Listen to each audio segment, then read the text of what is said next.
Entonces, si yo soy hijo de Dios, ¿qué tengo? La mente. ¿De quién?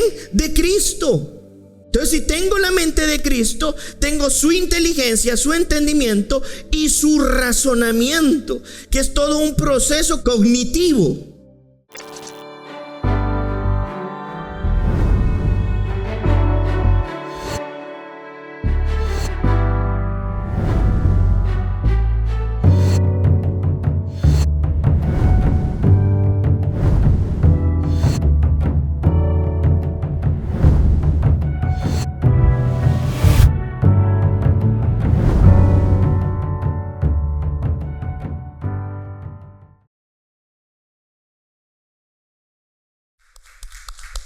Muy bien.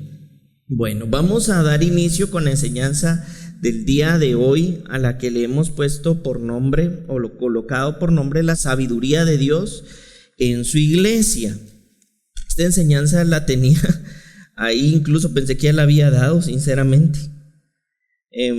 Pero no, me di cuenta hace unas semanas cuando le dije a Hilda: mira, Hilda, aquella enseñanza de la sabiduría, ¿cuál esa? No, y no la tenía. Entonces solo la tenía ahí pensada, escrita, pero no la había enseñado por alguna razón, y espero que hoy podamos ser ministrados por medio de su palabra.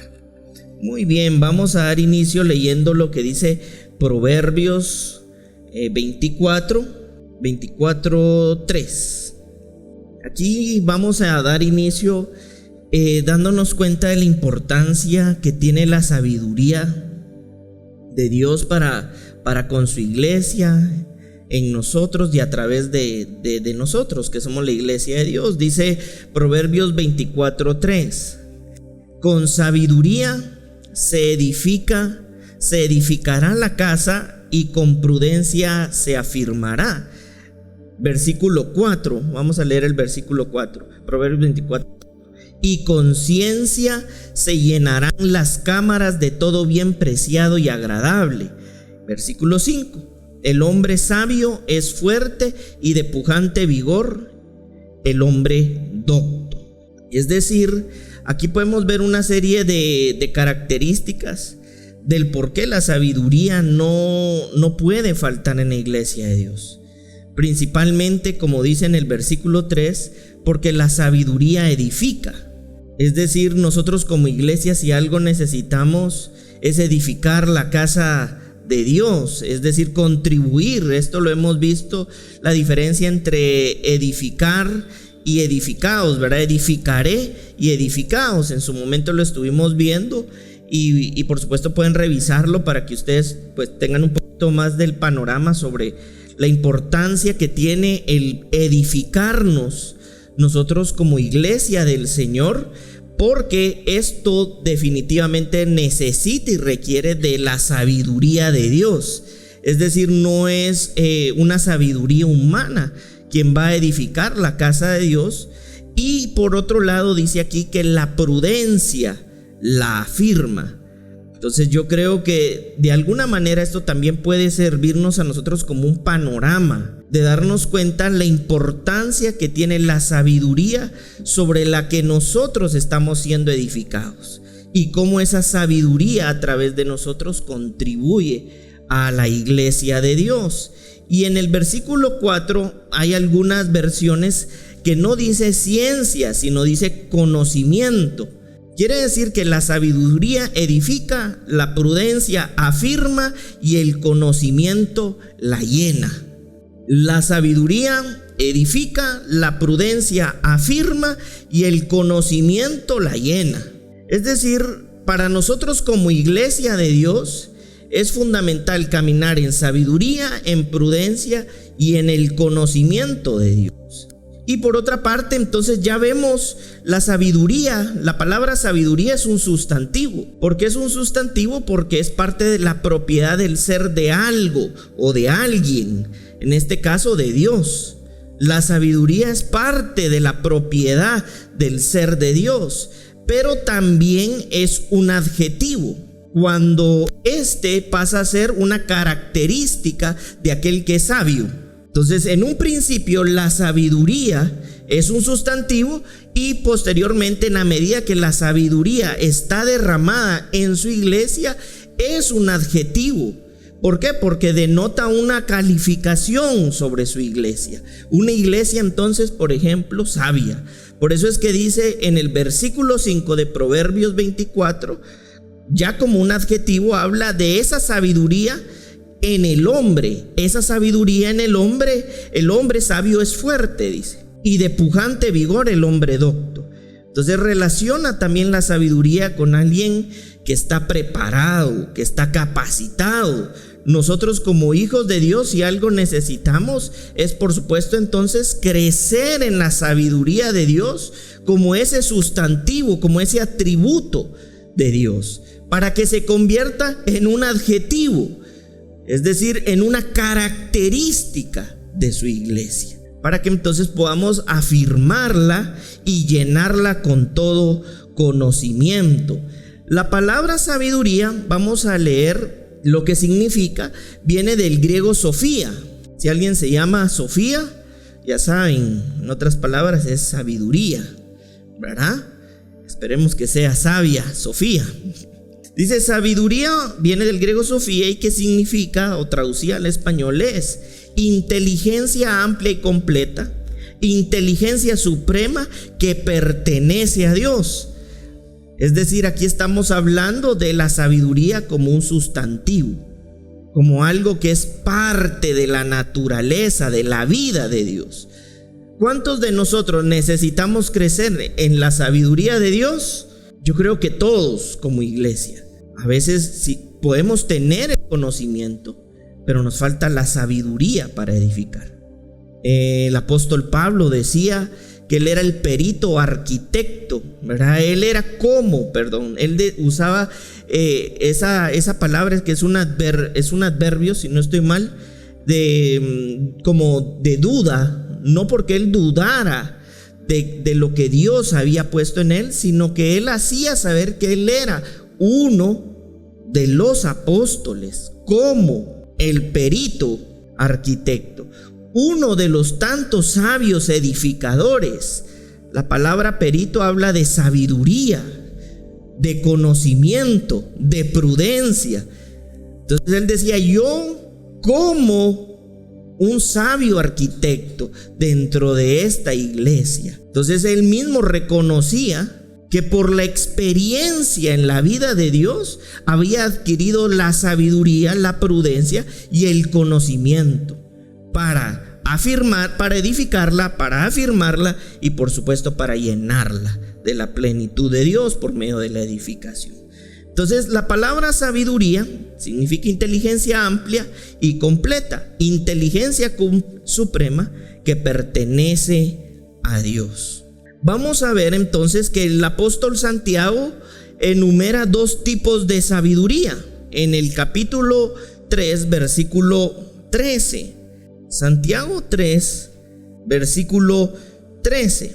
¿Quién es sabio y entendido entre vosotros? Y aquí él como que de alguna manera también afirma aquella palabra que de alguna manera salió de parte de Jesús cuando le preguntaban cómo iban a reconocer a quienes eran hijos de Dios. Básicamente la respuesta de Jesús consistía en decir que era por medio de las operaciones. Las operaciones de algo revelan la causa principal que gobierna o la naturaleza de ese alguien. Entonces tú por medio de las operaciones de algo puedes identificar qué es ese algo por la manera en la que opera. Entonces Santiago decía aquí, el apóstol Santiago, ¿quién es sabio y entendido entre vosotros? Muestre por la buena conducta sus obras en sabia mansedumbre. Por las operaciones sabias tú vas a reconocer o vas a poder ver la sabiduría de Dios en ese alguien, en nosotros, por ejemplo, que somos su iglesia, la iglesia de Dios. Versículo 14 dice: pero si tenéis celos amargos y contención en vuestro corazón, no os jactéis ni mintáis contra la verdad. porque esta sabiduría no es la que desciende de lo alto, sino terrenal, animal y diabólica. Porque donde hay cielos y contención, allá hay perturbación y toda obra perversa. Pero la sabiduría que es de lo alto es primeramente, ¿qué cosa? Pura, después pacífica, amable, benigna, llena de misericordia y de buenos frutos, sin incertidumbre ni hipocresía. El fruto de justicia se siembra en paz para aquellos que hacen, ¿qué cosa? La paz. Bueno, entonces vemos el apóstol Pablo, el apóstol Santiago nos muestra que hay dos tipos de sabiduría. Una sabiduría que es celestial, divina y eterna. Esta sabiduría que es divina, celestial y eterna es pura, pacífica, benigna y llena de buenos frutos. Pero por otra parte también menciona que hay una sabiduría terrenal. Esta sabiduría terrenal dice que está llena de celos amargos y de contención. Es decir, es una sabiduría que él define como terrenal, animal y diabólica. Cuando nosotros no hemos renacido en Dios, la expresión de la sabiduría que gobierna nuestras vidas, pues no puede ser otra que la que heredamos desde el primer Adán, a la que el apóstol Santiago denomina como una sabiduría terrenal, animal y diabólica, llena de celos amargos y de contención. Por eso es que vamos a ver también más adelante en una de las cartas del apóstol Pablo que habla de los frutos del Espíritu. Cuando habla del fruto del Espíritu, vamos a darnos cuenta que también hace una comparación. Esto es en la carta a los Gálatas, capítulo 5.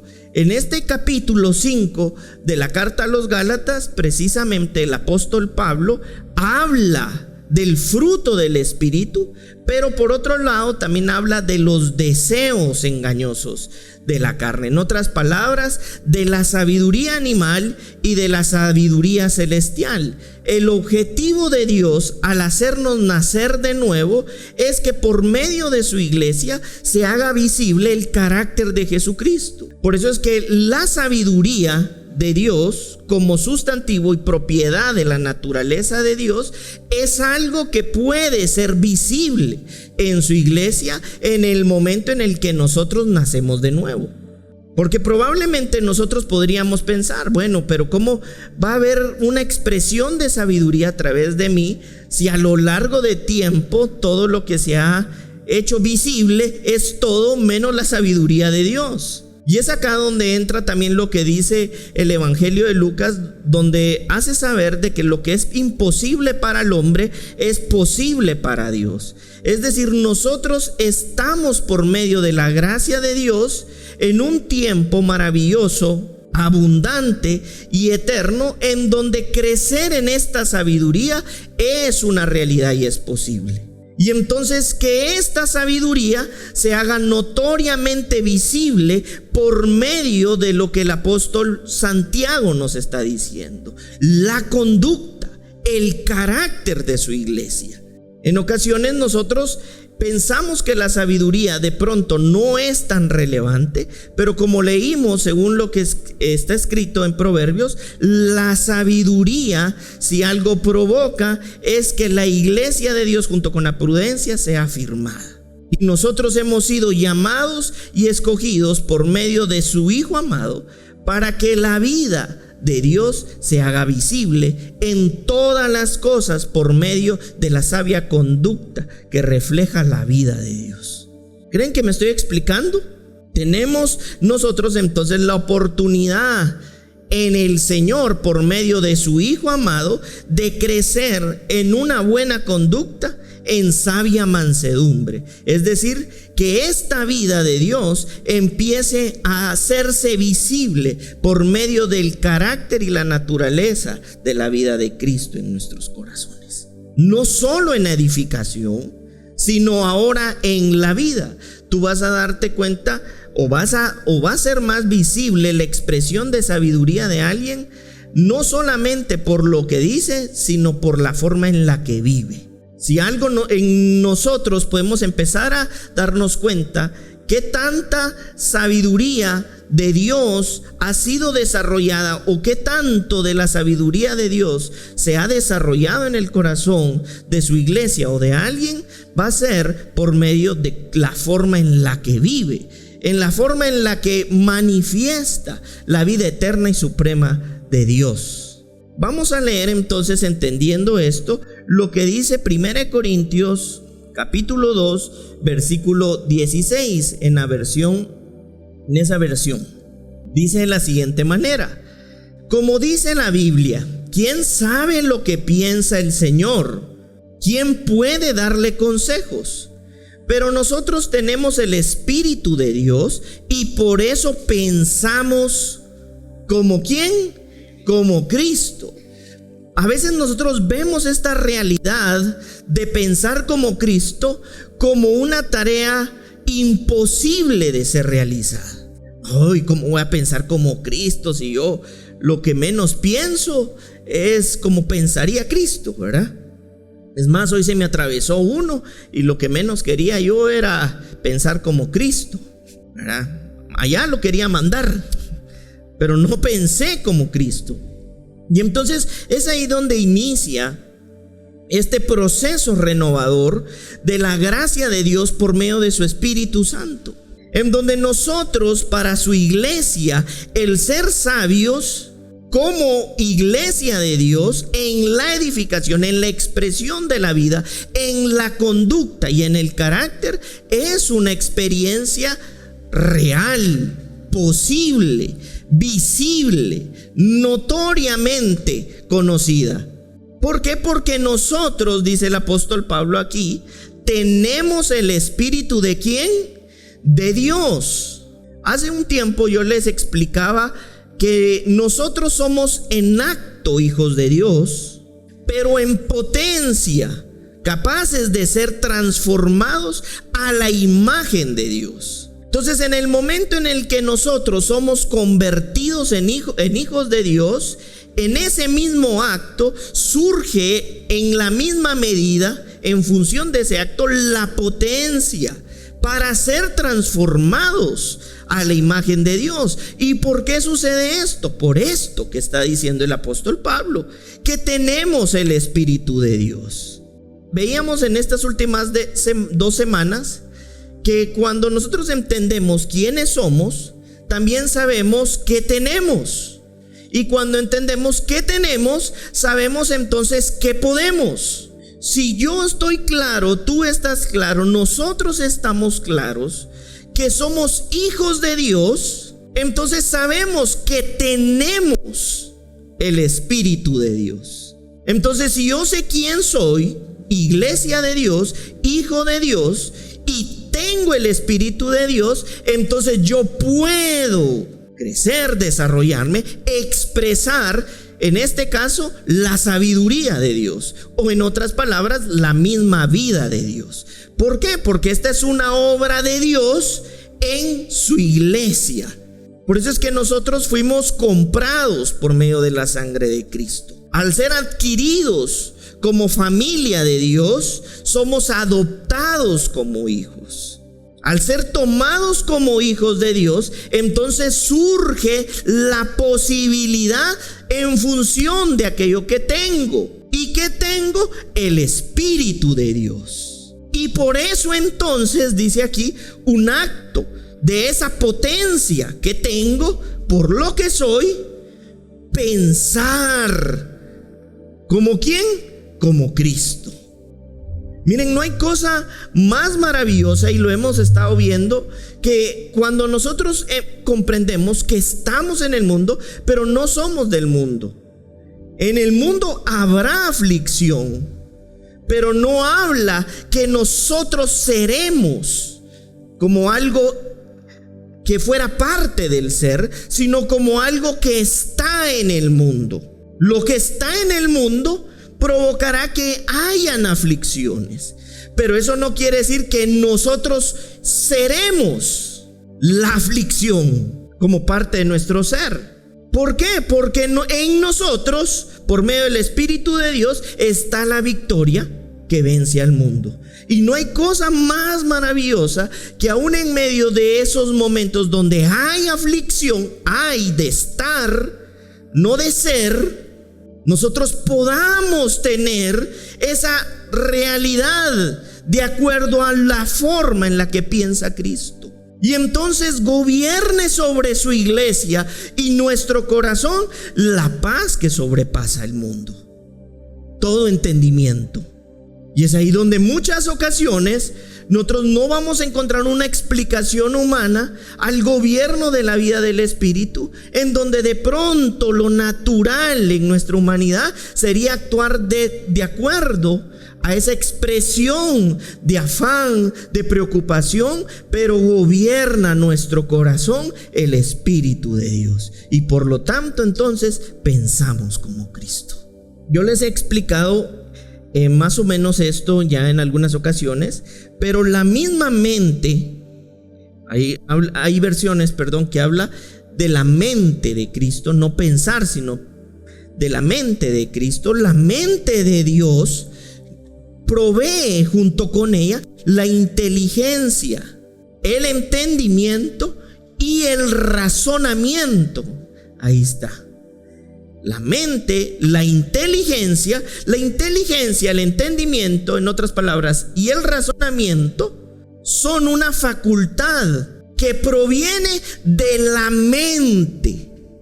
Es decir, si tenemos la mente, tenemos la inteligencia. Si tengo la mente, tengo el entendimiento. Si tengo la mente, tengo el razonamiento. Por eso esa versión dice, podemos pensar. Pensamos como Cristo, porque ese pensar entra de la forma en este rango del razonamiento.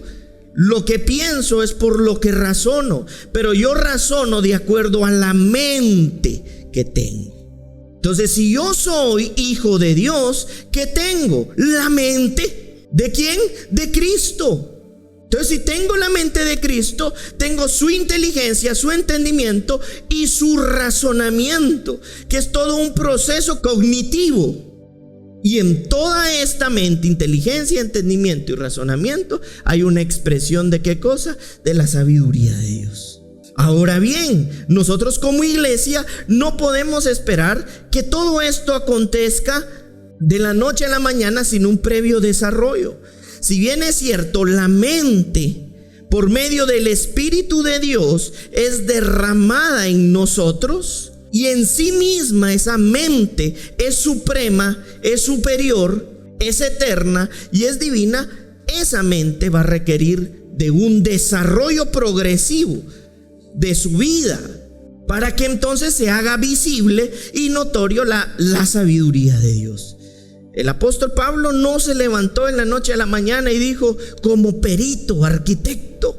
Previamente incluso a ese proceso donde él ya está escribiendo las cartas, se cree probablemente habían pasado más de 14, 15 años de desarrollo en la sabiduría de Dios.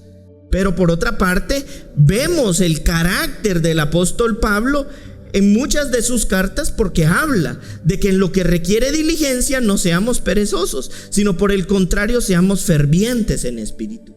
Es decir, es alguien que permanentemente estaba expuesto a lo que provocaba desarrollo.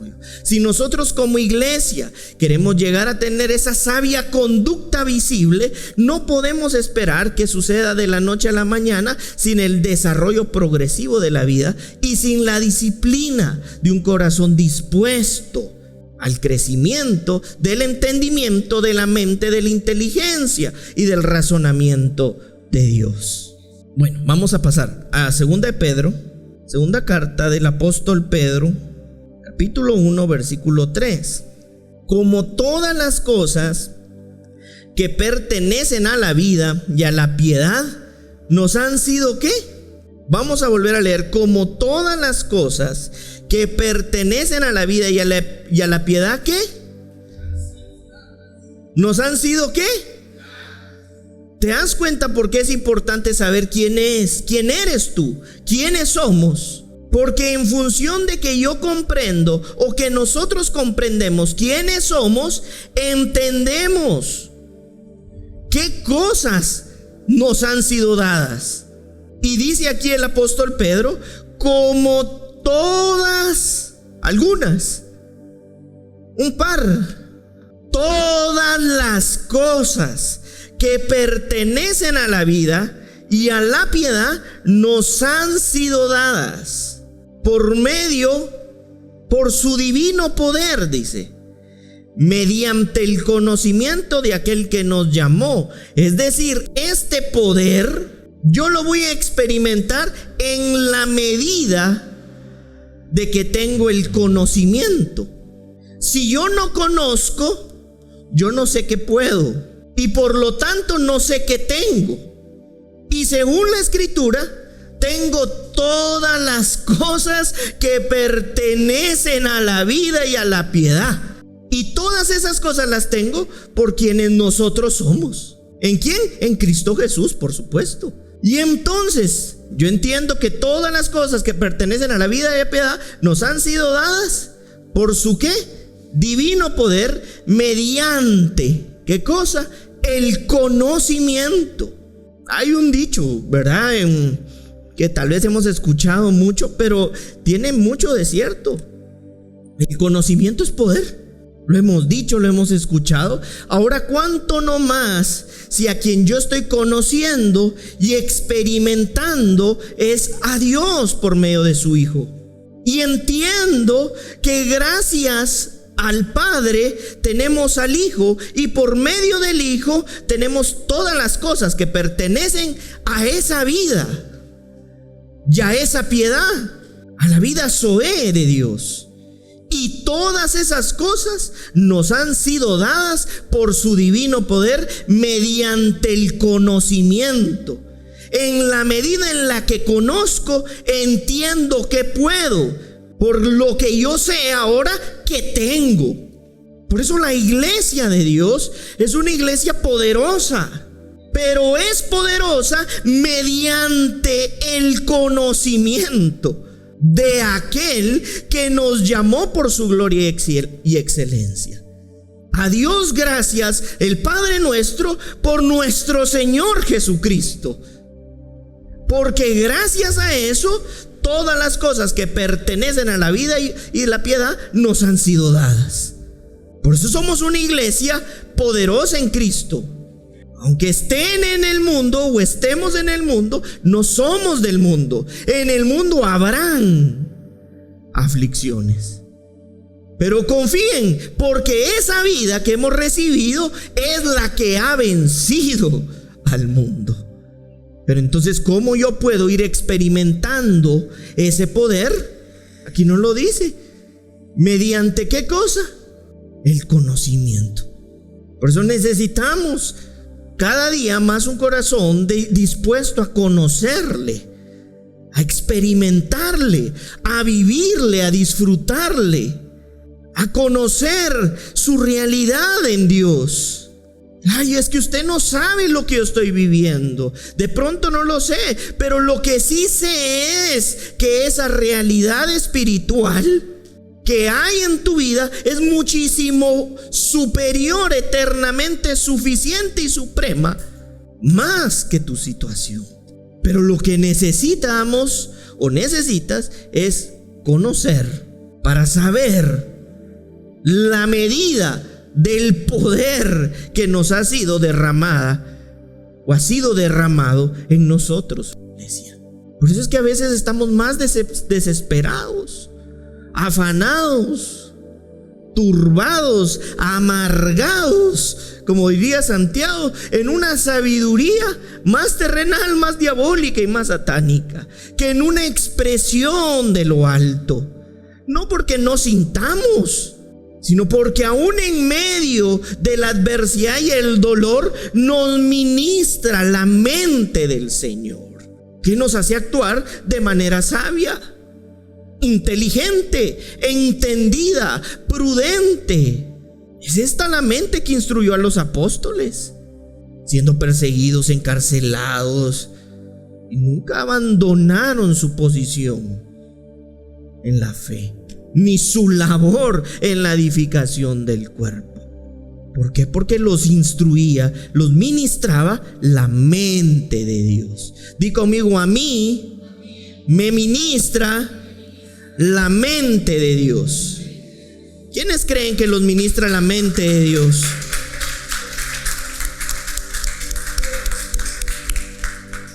Por lo que soy, tengo, y por lo que tengo, puedo.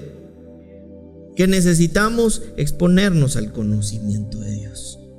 Y que ese conocimiento pase de la epignosis, de ese pleno conocimiento, al epignosco, a la experiencia de primera mano del conocimiento. Experimentarlo, disfrutarlo, no es infoxicarnos.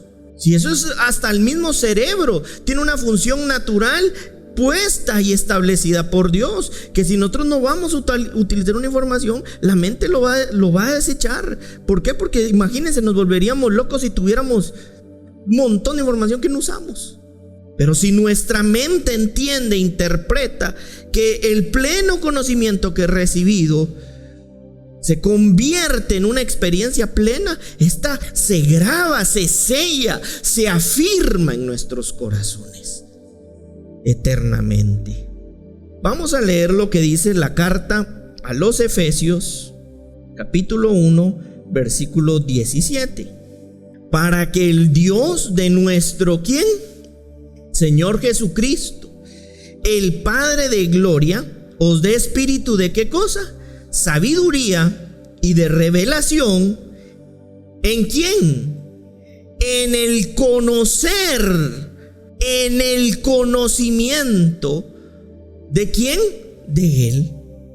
Alumbrando los ojos de vuestro entendimiento, para que sepáis cuál es la esperanza a que Él os ha llamado y cuáles las riquezas de la gloria de su herencia en los santos, y cuál la superminente grandeza de su poder para con nosotros los que creemos, según qué cosa, la operación de poder de su fuerza, la cual operó en Cristo, resucitándole de los muertos y sentándole a su diestra en los lugares, ¿qué cosa? Celestiales.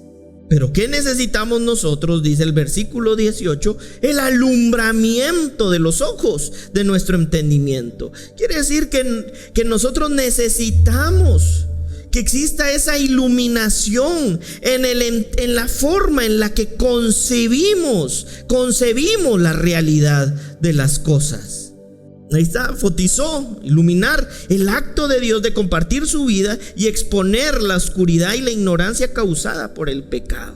Si entonces se disipa esa ignorancia y esa oscuridad, sabremos, dice el versículo 18, cuál es la esperanza a la que hemos sido llamados.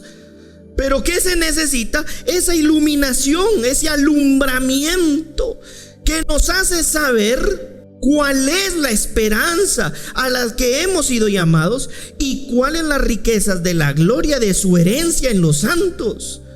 A veces porque no ha sido ese proceso de alumbramiento. Todo alumbramiento muchas veces duele. Pregúntenle a las mujeres. Algunas mujeres por eso prefieren cesárea, aunque bueno, ahí está la doctora Lilian, es una operación tremenda, pero muchas veces prefieren eso a un alumbramiento a veces natural, por el dolor. Ese alumbramiento puede que cause en nosotros dolor, conflicto con nuestras propias ideas, en nuestro propio entendimiento, pero solo así sabremos cuál es la esperanza a la que hemos sido llamados y cuáles son las riquezas de la gloria de su herencia. Porque muchas veces nosotros como iglesia de Dios estamos frustrados, estamos desgastados, estamos cansados, estamos desanimados, porque pareciera que no sabemos cuál es la esperanza a la que hemos sido llamados, porque seguimos caminando según la oscuridad y la ignorancia del pecado. Pero cuando existe el proceso en el que somos alumbrados, sabemos ¿Cuál es la esperanza a la que hemos sido llamados? ¿Y cuáles? Dice, las riquezas de la gloria de su herencia en los santos.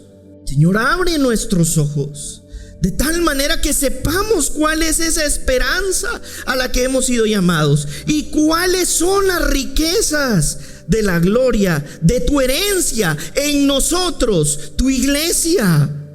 Por eso es que un sentimiento no es criterio de validez. Tú no puedes ser validado en función de lo que sientes. Tú eres validado en función de quien tú eres. Y si tú y yo entendemos quiénes somos, sabemos qué tenemos. Y si sabemos qué tenemos, entonces sabemos qué podemos. Este alumbramiento nos hace saber la esperanza a la que hemos sido llamados. Nosotros no vivimos en medio de la aflicción y el escenario como alguien que no tiene esperanza. Nosotros la vivimos como esperanzados, conociendo cuáles son las riquezas de la gloria de la herencia de su iglesia. Di conmigo, soy un bendecido.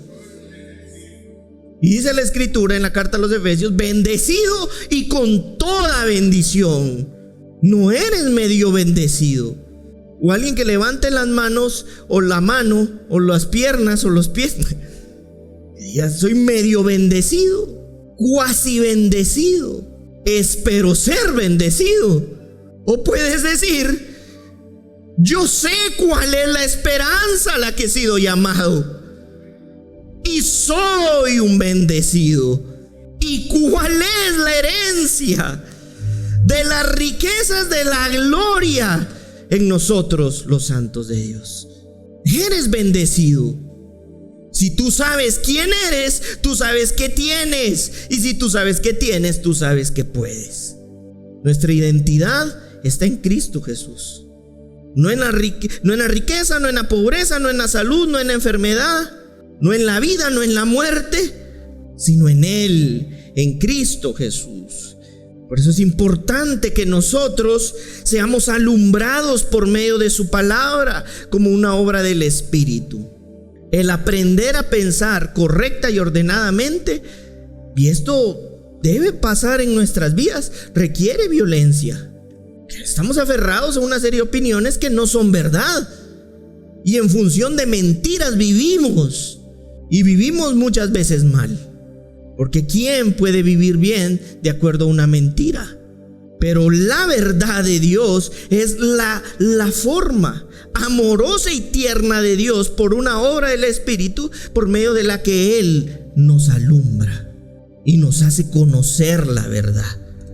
Y la verdad nos hace libres. ¿Cuántos de nosotros somos libres en Cristo Jesús? Por eso, si te preguntas cómo, exponte a su palabra. Por medio de la comunión, la oración, la lectura de la escritura, hermanos en la fe, los discipulados, casas de reino, casa de fe.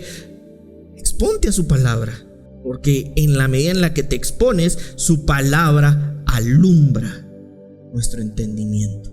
Y ese alumbramiento provoca que cada día yo esté afirmado, cada día más, en saber cuál es la esperanza a la que he sido llamado. ¿Para qué hemos sido escogidos? ¿Por qué fuimos predestinados? ¿Por qué la justificación de Dios? ¿Para qué la gracia de Dios? ¿Cómo opera el proceso santificador de Dios como una obra de la salvación de Dios en nuestros corazones? Y entonces vamos a entrar en un momento, un escenario complejo, pero lo hago con todo conocimiento. Y este conocimiento me da el poder para vivir de acuerdo a esa fe y a ese poder que hemos recibido en Cristo Jesús, más allá de nuestras propias opiniones. Piensa en todo lo bueno, dice la Escritura. La palabra súnesis significa poner juntos mentalmente la inteligencia y el conocimiento para ejecutar la voluntad de Dios. Nosotros hemos sido escogidos por el amor, la gracia, la sabiduría, la inteligencia de Dios, para que podamos realizar su voluntad. Y en la medida en la que su palabra está realizando su obra santificadora en nuestras vidas, nosotros cada día vamos a tener más clara la voluntad de Dios. Y vamos a operar entonces cada día más productiva, eficiente, entendida, poderosa, inteligentemente en su obra, en su iglesia. Algo que yo les quería decir, en muchas ocasiones nosotros hemos actuado fuera de esa sabiduría eterna de Dios, que vivimos las consecuencias de nuestras decisiones. Pero también el amor de Dios es correctivo. Y la ternura de ese amor, incluso aún en medio de lo que nos duele, nos conduce nuevamente a avanzar en el camino. Por eso es que nosotros como hijos de Dios, cuando empezamos a crecer en el conocimiento de su vida, entendemos que las situaciones y los escenarios no los vivimos como los vive el mundo. Los vivimos bajo una mente de propósito. Y el tener una mentalidad de propósito hace que su iglesia, sus hijos, avancen poderosamente. Tú eres un hijo de Dios que avanza poderosamente, no definido por el escenario, sino por el poder que opera en tu corazón, en tu vida. El mismo, dice el apóstol Pablo, que operó en Cristo Jesús. El mismo poder que operó en Cristo opera en nosotros, su iglesia. El mismo poder. Lo que sucede es que lo seguimos separando, cuando lo que debemos hacer es abandonarnos y saber que esa obra, como no es nuestra, es de Él. Es posible que opere ese poder. Es que sin darnos cuenta a veces lo seguimos pensando como el poder de Dios, pero en función de mí. Entonces no puede operar así. Pero si entiendo que es su poder, ¿cómo Él puede operar distinto a cómo Él hace las cosas? Y es Él el que está derramado en nosotros, su iglesia, para actuar sabia, entendida, poderosamente, Wendy, inteligentemente. Una mujer fortalecida, victoriosa y entendida en sus acciones y en sus decisiones. Tú no decides por situación o por victimismo a algo. Tú decides guiada por Cristo y su poder y su sabiduría operando en ti. Si no, miren lo que le pasó al pueblo de Israel en Oseas 4:6, ¿verdad? El pueblo pereció por falta de conocimiento, le faltó conocimiento, fue desechado. Ese pueblo le fue quitado el sacerdocio por no conocer. Cuando desconoció, o sea, olvidó a qué fueron llamados, cuál es el poder, cuál es la gracia de Dios trayéndolo a este tiempo, pues ese pueblo simplemente fue destruido, pereció. Pero nosotros no hemos sido escogidos para perecer. No hemos sido llamados, no hemos sido escogidos para fracasar dentro del propósito de Dios. Fracasa quien está caminando en el estado de fracaso, que es el pecado de la amartía. Pero nosotros que hemos tenido entrada por medio de Jesús, no hemos sido escogidos para fracasar. Di conmigo: yo no he sido escogido para fracasar en su propósito. Miren lo que dice Jeremías 9:24. Mas alabes en esto el que se hubiere de alabar. ¿En qué cosa? En entenderme. ¿Y qué otra cosa? Conocerme. ¿Cuál sea nuestra alabanza? El entenderlo. ¿Y qué otra cosa? Y el conocerlo. Que Él es Dios, que hago misericordia, juicio y justicia en la tierra, porque estas cosas quiero, dice Dios. ¿Cuántos hemos recibido justicia de Dios? ¿Qué es la justicia de Dios? La justicia de Dios viene del griego diakosiné y es la aprobación. Es un veredicto judicial por medio del que somos aprobados delante de Dios. Hemos recibido justicia de Dios por medio de su Hijo amado, para entonces poder tener ahora la aprobación de Dios por medio de un veredicto judicial. La pregunta es: ¿quién puede hacer un veredicto judicial? Únicamente alguien que esté en autoridad y poder. El Dios justo, el magistrado eterno, supremo, para que nosotros como iglesia pudiéramos entrar al camino de la vida y tenerlas todas las cosas, como dijo Pedro, de la vida y la piedad, impartió justicia. Para que seamos aprobados delante de Dios y podamos desarrollarnos en esta vida eterna. Y como dice Santiago, entonces poder tener una expresión de esta vida piadosa de la sabiduría. Porque es el deseo de Dios que le conozcamos y que le entendamos. Dios no se reveló en el Edén, pero desde ese tiempo podíamos ver la intención de Dios al mostrarse a su creación. Y escogió a su Hijo amado para ser ese instrumento por medio del que nosotros ahora podamos tener entrada. Porque Él es la puerta, Él es el camino a esta vida, en donde hemos recibido, dijo Pedro, todas las cosas. ¿Quién recibiendo o quién no recibiendo todas estas cosas no es un bendecido? Somos dichosos, iglesia, somos bendecidos. Su Espíritu ha alumbrado nuestros ojos para que sepamos cuál es la esperanza que no avergüenza, la esperanza de la gloria eterna.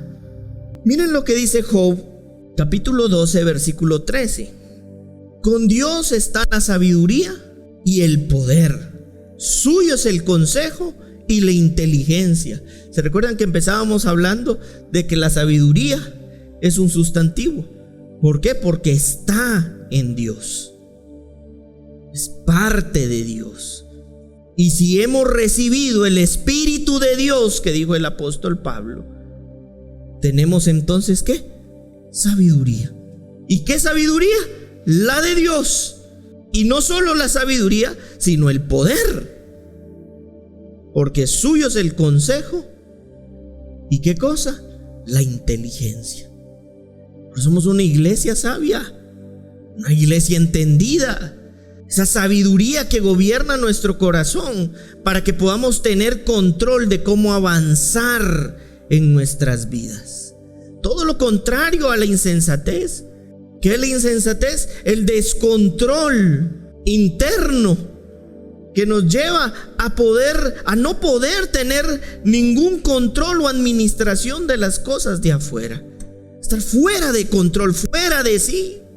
Y nosotros hemos recibido el Espíritu de Dios. Y con ese Espíritu la sabiduría, el poder, el consejo y la inteligencia. Ahora desarrollémosla. Inteligente, entendida, sabiamente, de acuerdo a su conocimiento. Y con esto voy a ir cerrando. Quiero que vayamos a la carta a los Efesios, capítulo 4, versículo 14. El objetivo principal de esto es que ya no seamos niños fluctuantes, llevados por doquiera de todo viento de doctrina, por estratagema de hombres que para engañar emplean con astucia las artimañas del error, sino que siguiendo la verdad en amor, ¿qué cosa? ¿Qué cosa? Crezcamos en algunos, en todo, en aquel que es la cabeza, esto es, y la sabiduría, ¿qué es? Un sustantivo, es parte de la naturaleza de Cristo. Y el objetivo es que crezcamos en todo, en aquel que es la cabeza. Crecer en la sabiduría de Dios es parte estructural del avance poderoso de la iglesia. Porque crecer en la sabiduría es crecer en ese todo, parte de todo esto que es Cristo Jesús. Amén. Así que la invitación es a que cada día podamos disponer nuestros corazones, lograr dimensionar cuál es la realidad a la que hemos sido llamados.